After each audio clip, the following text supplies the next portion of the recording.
Hello everyone. आज हम बात करने वाले हैं कि जो भी पत्नियां अपने पति के ऊपर, पति के घर वालों के ऊपर झूठे एलिगेशन लगाती हैं, झूठा केस करती हैं, तो ऐसी पत्नियों को अपने घर के अंदर रहने देना चाहिए या फिर नहीं।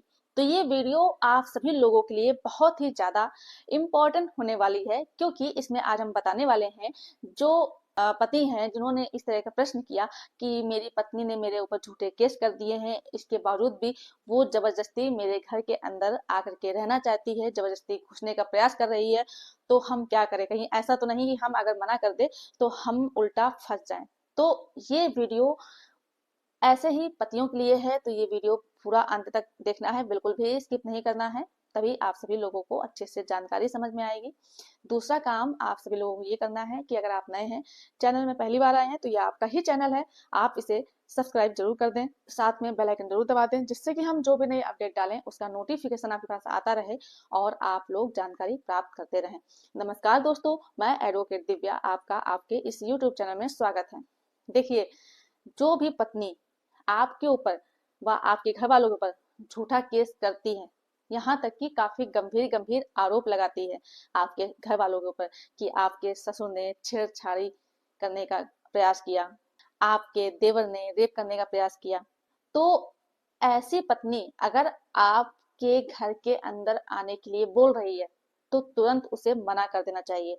मान लीजिए कि कोर्ट में आप जाते हैं, वहां आपकी पत्नी इस तरह से बोलती है कि मुझे अपने पति के घर में, ससुराल में जाना है, वहीं रहना है, तो आपको तुरंत उसी जगह बोल देना है कि आपके घर वाले जब आपकी पत्नी के ऊपर इस तरह से क्रुएल्टी करते हैं, उसके साथ रेप करने की कोशिश करते हैं, या हम या मेरी माता जी उन्हें बहुत प्रताड़ित करती हैं, मारते हैं हम लोग, तो वो महिला ऐसे घर में आना ही क्यों चाहेगी? अगर फिर भी आपकी पत्नी जिद करती है नहीं मुझे रहना है, तो आपको बता दें कि आप अपनी पत्नी से बोलिए कि आपने जो भी एलिगेशन झूठे लगाए हैं उसे आप वापस ले लीजिए।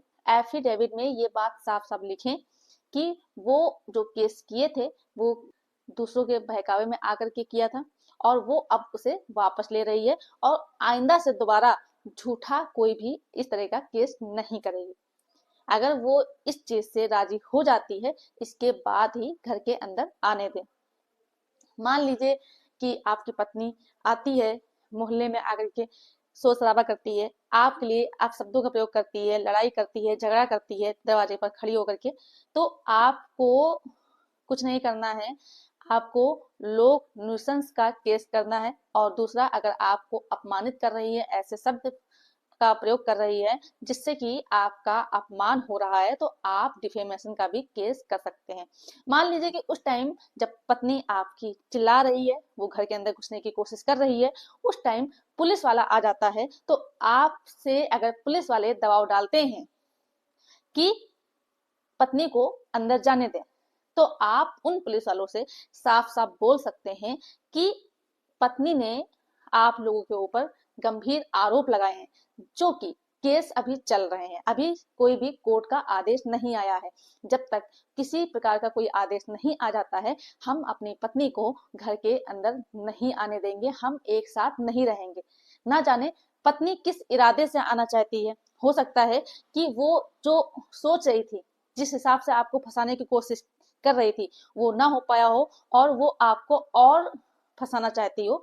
इस वजह से वो सोच रही होगी कि घर के अंदर जब जाएंगे तो हमको और अच्छा आसान तरीका मिल जाएगा इन लोगों को बुरी तरह से फंसाने के लिए। हो सकता है घर के अंदर आने के बाद जहर खाने का प्रयास करें और बाद में कोर्ट में बोले कि हाँ, इन लोगों ने मुझे मारने की कोशिश की, मुझे जहर खिला करके खाने में मिला करके मुझे मारने की कोशिश की। तो इस तरह से आप और ज्यादा फंस सकते हैं। तो इस तरह की कोई भी गलती ना करें। और दूसरी बात, अगर आपकी पत्नी जबरदस्ती आना चाहती है और वो कह रही है कि हम ऐसी कोई गलती नहीं करेंगे, तो पहली बात तो हम फिर से आपसे बोल रहे हैं कि आप एफिडेविट में लिखवा दीजिए साफ साफ जो चीजें हमने आपको पहले बताई। और दूसरी चीज, घर में लाने से पहले आप अपने घर में एंट्री गेट से लेकर के जो भी कॉमन चीजें हैं, हर जगह कैमरे लगवा दीजिए, जिससे कि आगे आने वाले समय में अगर आपकी पत्नी झूठा एलिगेशन लगाती है तो उसका आपके पास प्रूफ रहेगा। बकायदा आप कोर्ट में दिखा सकते हैं। जैसे कि आपकी पत्नी ने बोला कि आपकी जो सासू माँ है, जो आपके ससुर हैं, देवर हैं, वो उसे परेशान करते हैं, उसे मारते हैं, उसके साथ गाली गलौज करते हैं। तो जब वो इस तरह का आरोप लगाएगी तो आपके पास प्रूफ रहेगा कि आपकी जो माता जी हैं, आपके पिताजी हैं, जो आपके भाई हैं, उन्होंने आपकी पत्नी को परेशान किया भी था या फिर केवल वेग एलिगेशन ही लगा रही है।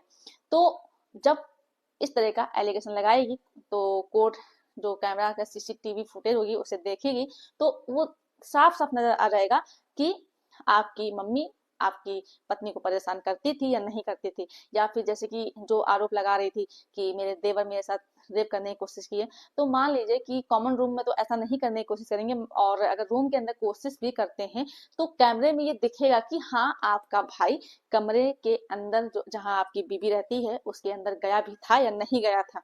तो इस तरह से वो साफ साफ कैमरे में आ जाएगा कि आपका भाई आपकी पत्नी के कमरे के अंदर गया ही नहीं था। और जब गया ही नहीं है तो वो रेप करने की कोशिश भी कैसे कर सकता है। इस तरह से आपके पास अच्छे से सबूत इकट्ठा हो जाएंगे और आपकी पत्नी झूठा केस नहीं कर पाएंगी। और अगर आपकी पत्नी झूठा केस फिर से दोबारा करने की कोशिश करती है तो आप इस आधार पर केस से एक्वेटल हो सकते हैं। और साथ में आप अगर अपनी पत्नी से परेशान हो चुके हैं झूठे एलिगेशन से, झूठे केसेस से, और आप नहीं चाहते हैं कि आप अपनी पत्नी के साथ रहें, तो ऐसे में आप अपनी पत्नी से डाइवोर्स भी ले सकते हैं इस ग्राउंड पे। और साथ में अगर आपको लगता है कि मेरी बदनामी हुई है, समाज में मेरी स्थिति जो थी वो बुरी हो गई है, तो आप अपनी पत्नी के ऊपर डिफेमेशन का केस भी कर सकते हैं। तो ये चीजें आपको जानना बेहद आवश्यक है।